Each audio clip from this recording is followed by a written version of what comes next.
Hello dears, welcome to my YouTube channel. Let's go to success. Let's start section 6 of FEMA, that is capital account transaction. What are capital account transaction? Account transaction are the transactions which alter the assets or liability including contingent liability outside India of PRI, person resident in India. इसका meaning क्या है? कोई person है जो Indian resident है, जैसे कि हम हैं, हमारे बाहर आउटसाइड इंडिया कोई एसेट और लाइबिलिटी है वो अल्टर हो रही है, तो हम उसे बोलेंगे कि हम कैपिटल अकाउंट ट्रांजेक्शन प्रोसीड हो रही है। या फिर person resident outside India PRO, उसकी कोई एसेट और लाइबिलिटी है जो कि इंडिया में वो अल्टर हो रही है, तो हम कहेंगे कि कैपिटल अकाउंट ट्रांजेक्शन प्रोसीड हो रही है। अगर एसेट और लाइबिलिटी में चेंजेस आ रही हैं, अल्टर हो रही है, that is capital account transaction. Capital account transaction का सबसेक्शन 1 क्या कहता है? Subject to the provision of subsection 2, any person may sell or draw foreign exchange to or from an authorized person for a capital account transaction. कहते हैं subsection 1 कह रहा है कि कोई भी पर्सन सेल कर सकता है, ड्रॉ कर सकता है फॉरेन एक्सचेंज किसी भी ऑथोराइज पर्सन से। तो क्लोज 1 ने तो डिक्लेयर कर दिया कि कोई भी बाउंडेशन नहीं है, आप कितनी मर्जी सेल कीजिए, कितनी मर्जी ड्रॉ कीजिए। लेकिन इसने एक बात और क्या ऐड की है? Subject to the provision of subsection 2। तो सबसेक्शन 2 में देखते हैं क्या कहते हैं। The RBI may, in consultation with the CZ, central government, specify types and limit up to which capital account transaction are permissible.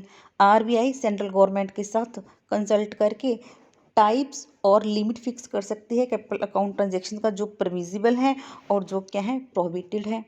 तो देखिए ये दोनों ही क्लोज क्या हो गए हैं, एक दूसरे के अगेंस्ट हो गए हैं। पहला क्लोज कहता है कि आपको खुली छूट है, आप कितनी मर्जी ड्रॉ कीजिए, कितना भी सेल कीजिए फॉरेन एक्सचेंज को।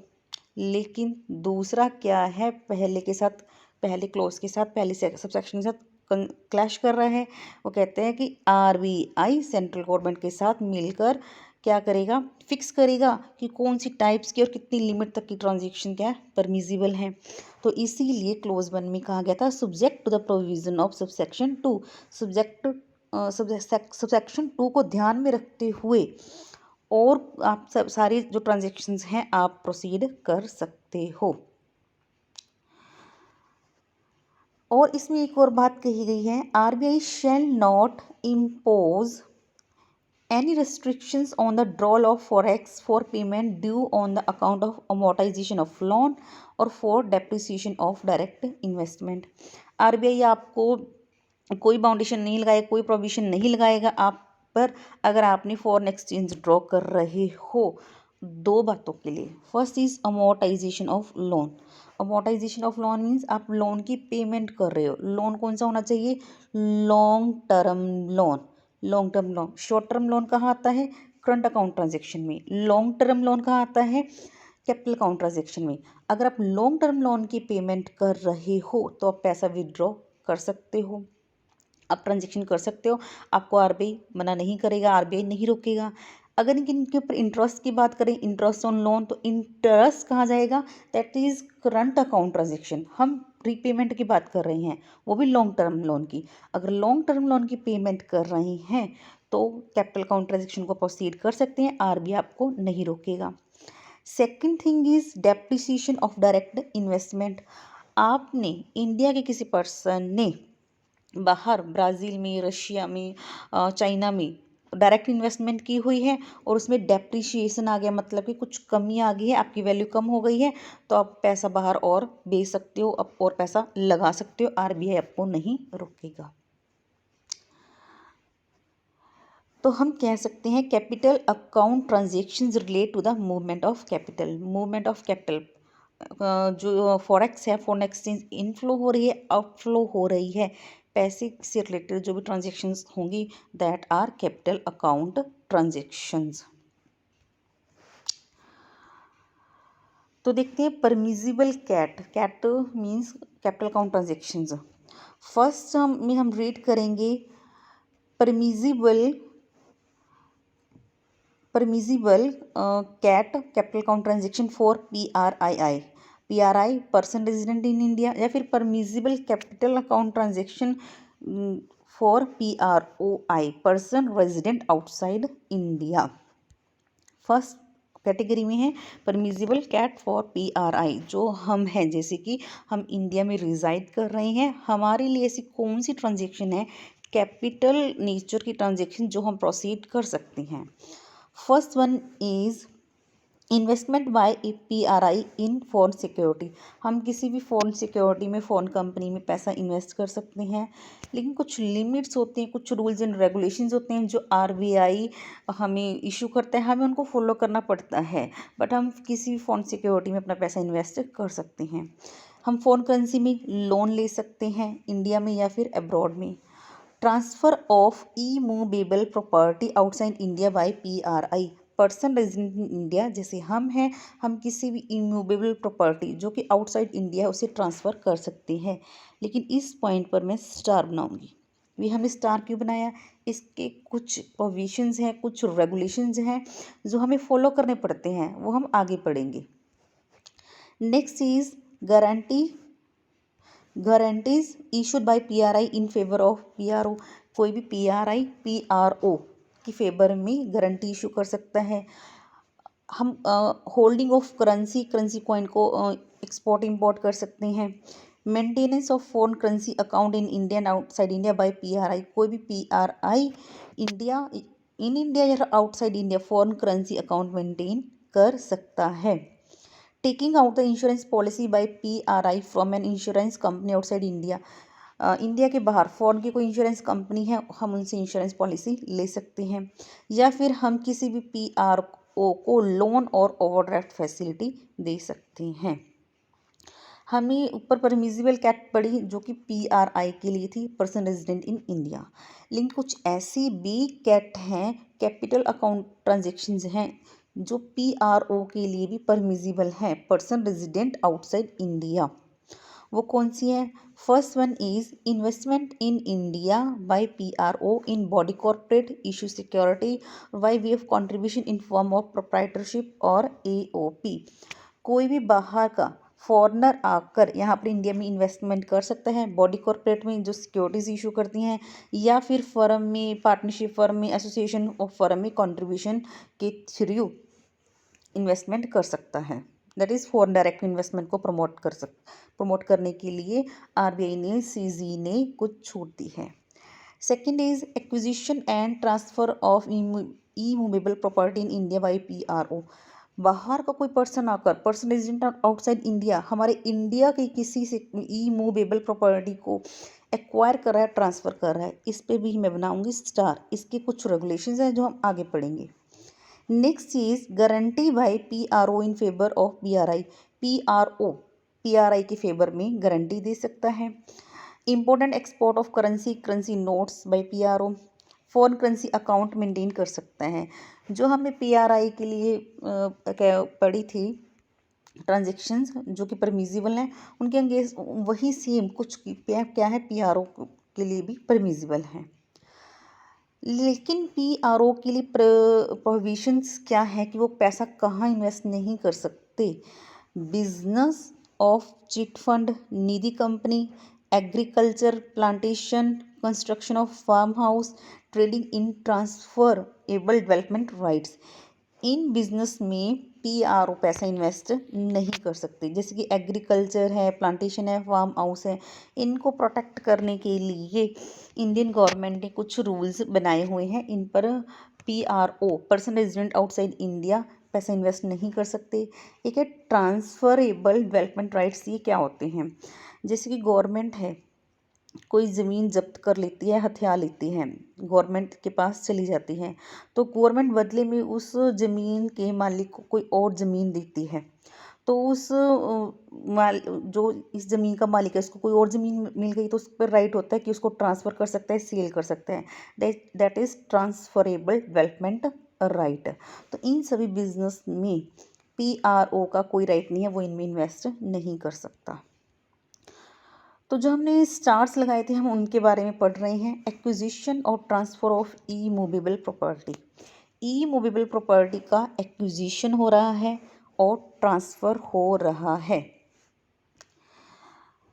ऐसी ई मूवेबल प्रॉपर्टी जो क्या है, सिचुएटेड है आउटसाइड इंडिया, इंडिया के बाहर है, यूएसए में कोई प्रॉपर्टी पड़ी है, ई मूवेबल प्रॉपर्टी है, उसको ट्रांसफ़र कर रहा है, एक्वायर कर रहा है कौन, by PRI, person resident in India.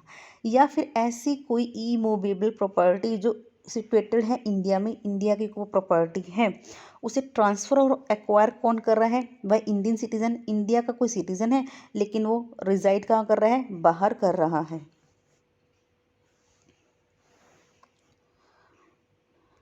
और by person of Indian origin. First category में हम रीड करेंगे एक्विजिशन और transfer of E movable property situated in outside India, India के कोई बाहर प्रॉपर्टी है, उसको एक्वायर किया जा रहा है, ट्रांसफ़र किया जा रहा है, किसके द्वारा, by PRI, person resident in India. जैसे हम हैं, हमारी कोई प्रॉपर्टी है यूएसए में, तो हम उसे ट्रांसफ़र कर सकते हैं, एक्वायर कर सकते हैं, हमें आरबीआई की परमिशन लेनी पड़ेगी। लेकिन कुछ केसेस ऐसे हैं जहाँ पर हमें आरबीआई की परमिशन की कोई नीड नहीं है। वो केसेस कौन सी हैं, देखते हैं। Property held by foreign citizen, जो हम प्रॉपर्टी ट्रांसफ़र एक्वायर कर रहे हैं वो प्रॉपर्टी किसकी है, किसी फॉरेन सिटीज़न की है। तो आरबीआई कहता है, सेंट्रल गवर्नमेंट कहता है हमें कोई प्रॉब्लम नहीं है, आप ट्रांसफ़र कर लीजिए, एक्वायर कर लीजिए। या फिर property acquired by PRI on और बिफोर जुलाई 8 1947, बहुत पहले का टाइम है। अगर 8 जुलाई 1947 से पहले आपने कोई प्रॉपर्टी एक्वायर किया और आप अभी तक ज़िंदा हो तो उस प्रॉपर्टी पर आपका हक है, आप ट्रांसफ़र कीजिए, एक्वायर कीजिए, कोई प्रॉब्लम नहीं है। या फिर जो इस क्लोज में हमने पढ़ा है, आपके कोई दादा परदादा है, नाना पर नाना है, आपने उनसे ये वाली प्रॉपर्टी ली है, immovable property, as a gift और इनहेरिटेंस, तो वो आपकी है, आप ट्रांसफ़र कीजिए, एक्वायर कीजिए, जो कि हमारी यूएसए में आउटसाइड इंडिया प्रॉपर्टी है, ई मूवेबल प्रॉपर्टी। तो आपका हक है, आरबीआई ने आपको परमिशन दी हुई इसको होल्ड करने की, तो आप ट्रांसफ़र कीजिए, एक्वायर कीजिए, आपको आरबीआई नहीं रोकेगा, आपको परमिशन लेने की नीड नहीं है। Property acquired by way of gift or inheritance from any person who acquired, held or owned such property when he was resident outside India। देखिए इसे हम ग्राफ की हेल्प से समझते हैं। मिस्टर राम है जो इंडिया का रेजिडेंट है, इंडिया में रह रहा है, इंडिया में उसका घर है, बिजनेस है, उसे ई मूवेबल प्रॉपर्टी मिली as a gift inheritance mister Shyam से। मिस्टर श्याम पीआरआई भी हो सकता है, पीआरओ भी हो सकता है, लेकिन एक बात और क्या कही गई, उसने एक्वायर की, हेल्ड की, आउन की जब वो पीआरओ था। अब वो पीआरआई भी हो सकता है, पीआरओ भी हो सकता है, लेकिन उसने ये इमूवेबल प्रॉपर्टी तब परचेज की, तब आउन की, तब होल्ड की जब वो पीआरओ था। तो हमें पीआरआई को, पी मिस्टर राम को इमूवेबल प्रॉपर्टी, कौन सी इमूवेबल प्रॉपर्टी मिल रही है, मिस्टर श्याम से, जब वो क्या था, पीआरओ था। तो भी उस प्रॉपर्टी को एक्वायर और ट्रांसफ़र किया जा सकता है, आपको आरबीआई कोई भी प्रोविज़न नहीं लगाएगा। बाकी आपको और कोई भी इमूवेबल प्रॉपर्टी को ट्रांसफ़र करना है, एक्वायर करना है, तो आपको आरबीआई की परमिशन लेनी पड़ेगी। ये रेगुलेशन जाते जाते एक बात और कहते जाते हैं, or property purchase out of the funds held in resident foreign currency account. अगर आपका अकाउंट है रेजिडेंट फॉरेन करेंसी अकाउंट, आपने उस पैसे से कोई प्रॉपर्टी परचेज की थी और उसे ट्रांसफ़र एक्वायर कर रहे हो, तो नो प्रॉब्लम, आरबीआई आपको नहीं रोकेगा, आप ट्रांसफ़र एक्वायर कर सकते हो। लेकिन इन बातों को छोड़कर अगर आप ई मूवेबल प्रॉपर्टी ट्रांसफ़र एक्वायर कर रहे हो तो आपको आरबीआई के पास जाना पड़ेगा। नेक्स्ट है acquisition and transfer of property in India. India की कोई प्रॉपर्टी को एक्वायर कर रहा है, ट्रांसफ़र कर रहा है कौन, ऐसा कोई पर्सन जो इंडिया का सिटीज़न है लेकिन वो रह कहाँ रहा है, बाहर रह रहा है, एम्प्लॉयमेंट के पर्पज़ से, किसी पर्पज़ से वो बाहर गया हुआ है लेकिन सिटीज़न वो इंडिया का है। या फिर person of Indian origin, PIO, तो उनके लिए क्या रूल्स एंड रेगुलेशंस हैं। ही कैन ट्रांसफ़र, पहले हम एक्विजिशन के लिए पढ़ते हैं। He can acquire any immovable property in India other than, कोई भी पर्सन जो इंडिया का सिटीजन है लेकिन रेजिडेंट कहाँ है उसका, आउटसाइड है, तो वो किसी भी प्रॉपर्टी को एक्वायर कर सकता है। जैसे कि हम मान लेते हैं मिस्टर एक्स है, वो इंडिया का सिटीजन है लेकिन वो यूएसए में गया हुआ है, बाहर रह रहा है, एम्प्लॉयमेंट कर रहा है, काम कर रहा है, किसी भी पर्पज़ के लिए गया हुआ है, तो यूएसए में वो रह रहा है, तो इंडिया में वो किसी भी ई मूवेबल प्रॉपर्टी को एक्वायर कर सकता है, परचेज कर सकता है, या फिर एज अ गिफ्ट इनहेरिटेंस अपने हक में रख सकता है किसी भी ई मूवेबल प्रॉपर्टी को। लेकिन एग्रीकल्चर प्रॉपर्टी नहीं होनी चाहिए, प्लांटेशन प्रॉपर्टी नहीं होनी चाहिए, और फार्म हाउस भी नहीं होना चाहिए। ये तो बात हमने बड़ी एक्विजिशन की। अब हम बढ़ते हैं, बात आती है ट्रांसफ़र की। पर्सन जो क्या है, मिस्टर एक्स है, यूएसए में रह रहा है, वो किसी भी पर्सन को जो इंडिया का रेजिडेंट है उसको ट्रांसफ़र कर सकता है, हमें कोई प्रॉब्लम नहीं। हमारी फॉरेन एक्सचेंज का रिजर्व ही इंक्रीज़ हो रहा है। यूएसए में रहकर एक्स राम को जो इंडिया में रह रहा है उसको इमूवेबल प्रॉपर्टी ट्रांसफ़र कर रहा है, दैट इज़ टू गुड। हमारा फॉरेन एक्सचेंज का रिजर्व इंक्रीज़ हो रहा है, तो आपको आरबीआई नहीं रोकेगा। पीआरआई को तो ट्रांसफ़र कर सकता है, लेकिन पीआरओ को भी वो ट्रांसफ़र कर सकता है। कोई एक पीआरओ ऐसा इंडियन सिटीज़न क्या है, जैसे कि हमने मिस्टर एक्स है, वो इंडियन सिटीज़न है लेकिन रह कहाँ रहा है, वो यूएसए में। एक्स है, वो यूएसए में रह रहा है, सिटीज़न क्या है, वो इंडिया का। किसी पीआरओ को वो ई मूवेबल प्रॉपर्टी ट्रांसफ़र कर सकता है, कोई और पीआरओ हो सकता है, लेकिन जो वो पीआरओ वो भी इंडियन सिटीजन होना चाहिए, वो बाहर रेजिडेंट कर रहा है, या फिर पर्सन ऑफ इंडियन ओरिजिन होना चाहिए, तो उनको भी वो प्रॉपर्टी ट्रांसफ़र कर सकता है। लेकिन वो प्रॉपर्टी एग्रीकल्चर, प्लांटेशन और फार्म हाउस नहीं होना चाहिए। देखिए, इसे थोड़ा सा क्लियरली समझते हैं। हमने एग्जाम्पल लिया है मिस्टर एक्स, जो क्या है, इंडियन सिटीजन है, यूएसए में जाकर रह रहा है। मिसिज एक्स, वो भी क्या है, इंडिया की सिटीजन है लेकिन यूएसए में रह रही है। तो मिस्टर एक्स प्रॉपर्टी क्या कर सकता है, ट्रांसफ़र कर सकता है मिसिज एक्स को, लेकिन प्लांटेशन, एग्रीकल्चर और फार्म हाउस को छोड़कर। मिसिज एक्स भी क्या है, इंडिया की सिटीज़न है लेकिन रेजिडेंट आउटसाइड इंडिया है, या फिर पर्सन ऑफ इंडियन ओरिजिन है, तो इन केसेस में मिस्टर एक्स मिसिज एक्स को ये प्रॉपर्टी ट्रांसफ़र कर सकता है। नेक्स्ट कह रहे हैं, if asset is sold amount equivalent to forex brought in can be repatriated. कहते हैं कि कोई पीआरओ नहीं, पर्सन रेजिडेंट आउटसाइड इंडिया, लेकिन वो इंडिया का सिटीज़न है और रह कहाँ रहा है, वो बाहर रह रहा है, यूएसए में रह रहा है मिस्टर एक्स। वो जितना पैसा इंडिया में लेकर आया था और उसने अब एसेट सेल करके उसके इक्वल ही पैसा कमाया है, तो वो इजीली रिपेट्रिएट कर सकता है, यूएसए में पैसा लेकर जा सकता है। हम मान लिखते हैं मिस्टर एक्स इंडिया में आया और $1,00,000 लेकर आया और कोई एसेट परचेज़ की, अपना बिजनेस शुरू किया और उसने अपनी एक एसेट सेल कर दी। अगर उसकी वैल्यू, जो उसने एसेट सेल की है, उसकी वैल्यू $1,00,000 तक है या उससे कम है, तो वो ईजिली रिपेट्रिएट कर सकता है, उसे आरबीआई के पास जाने की ज़रूरत नहीं है। तो ये था हमारा कैपिटल अकाउंट ट्रांजेक्शन्स के बारे में। आई होप आपको समझ आया होगा। Thank you.